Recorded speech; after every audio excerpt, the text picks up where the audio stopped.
అమరావతి దేవతల రాజధాని అని పదే పదే చంద్రబాబు నాయుడు అలాగే పవన్ కళ్యాణ్ గారు చెప్తున్నారండి. ఇది నిజంగా చెప్పాలంటే ఈ హిందూ దేవతలను ఆరాధించే వారి మనోభావాలను కించపరిచే విధంగా వారి వ్యాఖ్యలు ఉన్నాయండి. అది దేవతల రాజధాని అమరావతి అక్కడ పైన ఉంటుంది. అది ఇంద్రలోకం, అది ఇంకోటి కావచ్చు. అక్కడ దాన్ని తీసుకొచ్చి ఇక్కడ ఈ వేశ్యలకు రాజధానిగా మారిన ఈ అమరావతిని అట్లా అంటాం బాగోదేమో మళ్ళీ మీ మీద ఆంధ్రప్రదేశ్ అనేది ఈ రోజున ఈ సెక్స్ వర్కర్లకు అగ్రస్థానంలో ఉంది. కానీ ఆ ఎక్కువ మంది సెక్స్ వర్కర్లు ఎక్కడున్నారంటే అమరావతి చుట్టుపక్కల ప్రాంతాల్లో ఉన్నారు. ఆ వార్త నేను కూడా చూశాను. టైమ్స్ ఆఫ్ ఇండియాలోనూ దేంట్లో హిందూలోనూ వచ్చింది, కరెక్టే. కానీ బట్ ఇదిగోండి ఈ సొల్లంతా మాట్లాడుతున్నాడు కదా, వీడి పేరు ఏంటంటే జర్నలిస్ట్ కృష్ణరాజు అంట. రే నువ్వు ఫస్ట్ ఏం చేస్తావంటే జర్నలిస్ట్ అనేది తీసేసి నువ్వు ఆంధ్రప్రదేశ్ నుంచి ఫస్ట్ మింగేయి. ఎందుకంటే నువ్వు ఆంధ్రప్రదేశ్లో ఎక్కడ కనిపించినా సరే ఆడవాళ్ళు చీపిరి కట్టలతో కొడతారు. ఇది వాస్తవం. ఎందుకంటావా?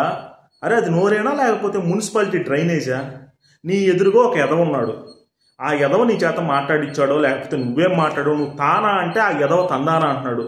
మీ ఇద్దరి అండర్స్టాండింగ్లో ప్రోగ్రాం. అరే అసలు ఆ ప్రోగ్రాం ఎందుకు చేస్తున్నారు? అసలు అంతగా అభివృద్ధి చేద్దామని చెప్పి చంద్రబాబు నాయుడు కష్టపడుతున్నాడు. మహిళలు ఏమన్నా స్వచ్ఛందంగా వచ్చి వాళ్ళ భూములు ఇచ్చారు.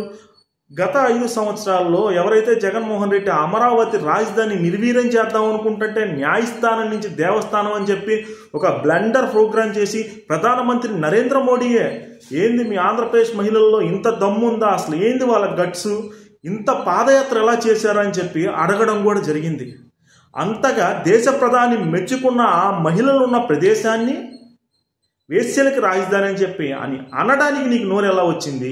నిజంగా చెప్తున్నా కృష్ణరాజు, నువ్వు ఏడైనా కనిపిస్తే ఏ హోటల్లో భోజనం చేయడానికి వెళ్ళినా లేకపోతే ఏదైనా పెట్రోల్ పట్టించుకోవడానికో లేకపోతే దేనికి వెళ్ళినా సరే ఆడవాళ్ళు నిన్ను కుక్కను తరుముకుని కొడతారని చెప్పి నేనైతే చెప్తా ఉన్నా. నిజంగా ఇటువంటి లైవ్ షోలు చేపించేటప్పుడు కూడా ఛానల్స్ కొద్దిగా కనీస బాధ్యతలు వహించాలని చెప్పి నేను చెప్తూ ఉన్నా.